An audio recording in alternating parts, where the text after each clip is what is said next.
In this training video, we will be talking about the single most important concept in USCED, the service provider slot.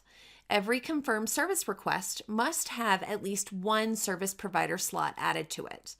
Each service provider slot contains all of the information and controls necessary to connect a service provider to a service request, to bill the customer, and to pay that service provider.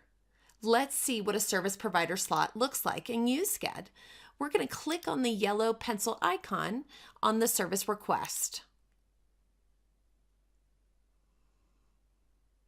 All of the provider slots are located under the Service Providers tab. Here, we can see that this service request has 2 service provider slots already added to it. The first service provider slot already has a service provider assigned to it. The second service provider slot is indicating unassigned, which means that there is not currently any service provider assigned to this specific slot. Each service provider slot has its own start and end time.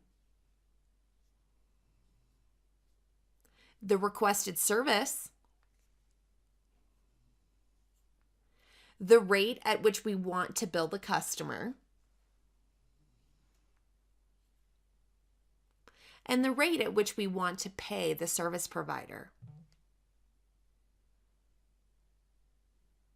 At the bottom of the service provider slots, we have some rollouts. These rollouts hide some fields that are not used very often in order to keep the user interface here as clean as possible. Let's see what we have under the customer billing rollout. Everything here in the customer billing rollout has to do with billing the customer. You can waive the fees, adjust the final bill by a dollar amount or percentage, bill for additional time before or after the scheduled time, and also bill for travel and expenses. The fields under the service provider pay rollout are the same for the customer billing rollout for the most part, except that they deal with the service provider pay. You can waive the fees, adjust the final pay by a dollar amount or percentage,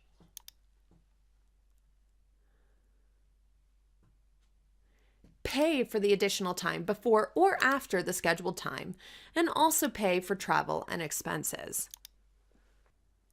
We also have a couple of additional options here that are related to the service provider invoicing system. This first option is the Handled Outside System option. When we enable this option, USCED will not allow the service provider to add the assignment to an invoice. The other option is the Lock Travel Reimbursement option. This will prevent the service provider from modifying the travel expenses for the assignment when it's invoiced. Under the Doc Pay rollout, we have some controls to handle situations where the service provider shows up late to an assignment. These controls affect both the customer billing and the service provider pay.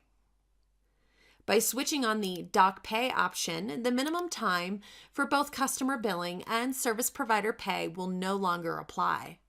The number of minutes billed and paid will also be rounded down instead of up to the billing increment. You can also give the number of minutes docked, which is equivalent to moving the start time forward by so many minutes. The logic behind your billing customers and paying your service providers is pretty complicated. For support, you can find the full details within the USCED manual under the following: Accounts Payable Logic and the Accounts Receivable Logic sections. This concludes the service provider slots training.